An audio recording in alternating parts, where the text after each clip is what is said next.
रवि नाम का एक लड़का दिल्ली की किसी फैक्ट्री में सफाई का काम किया करता था। उसके घर से फैक्ट्री करीब 5 किलोमीटर दूर थी। वो हमेशा अपनी साइकिल से ही फैक्ट्री जाता था। रोज की ही तरह आज भी वो घर से फैक्ट्री के लिए निकला।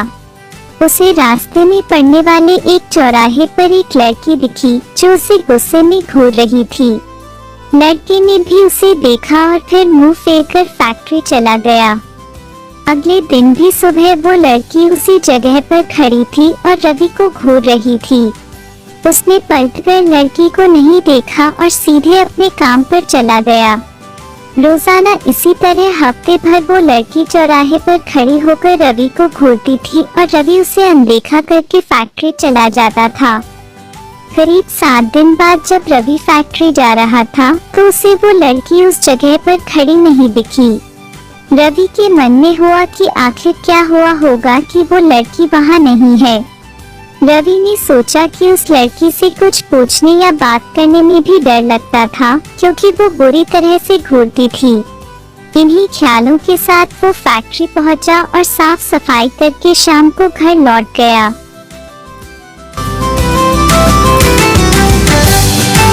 एक दिन जब शाम को वो लड़का घर पहुंचा तो उसे अपने बेड पर एक चिट्ठी दिखी।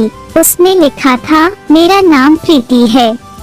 मैं तुम्हें 1 हफ्ते पहले रोज एक चौराहे पर दिखती थी। कल शाम तुम वहीं पर खड़े होकर मेरा इंतजार करना। उस चिट्ठी में एक फोटो भी थी जो उसी चौराहे पर खड़ी लड़की से मिलती थी। ने सोचा कि क्यों न चिट्ठी पर लिखे हुए पते पर जाकर ही उस लड़की से मिल लिया जाए। रात होने को थी, इसलिए उसने सुबह सुबह उस लड़की के घर जाने की सोची। सुबह होते ही जल्दी तैयार होकर रवि चिट्ठी पर लिखे पते पर पहुंच गया। वहां जाकर जब उसने घर की घंटी बजाई तो एक आदमी बाहर आया। उससे रवि ने कहा कि मुझे प्रीति से मिलना है। यह सुनते ही वह व्यक्ति चौंक गया। जवाब में उसने पूछा, क्या प्रीति से मिलना है? उसे मरे हुए तो 2 महीने हो गए हैं, तुम्हें अब उससे क्या काम याद आ गया? यह सुनते ही रवि के होश उड़ गए। डर के मारे शरीर कांपने लगा। किसी तरह खुद को संभालकर रवि घर पहुंचा और चिट्ठी को जला दिया। उसके मन में कई तरह के सवाल उठने लगे। उसने सोचा कि वो लड़की जो मुझे रोज दिखती थी वो भूत थी। मुझे एक भूत ने चिट्ठी भेजी थी। यही सोचकर वो घर में दुबक कर बैठ गया।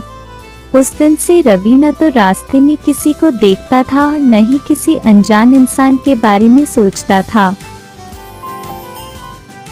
कहानी से सीख, किसी अनजान इंसान के बारे में सोचना नहीं चाहिए और बिना किसी व्यक्ति की सही जानकारी के उसके घर तो बिल्कुल नहीं जाना चाहिए।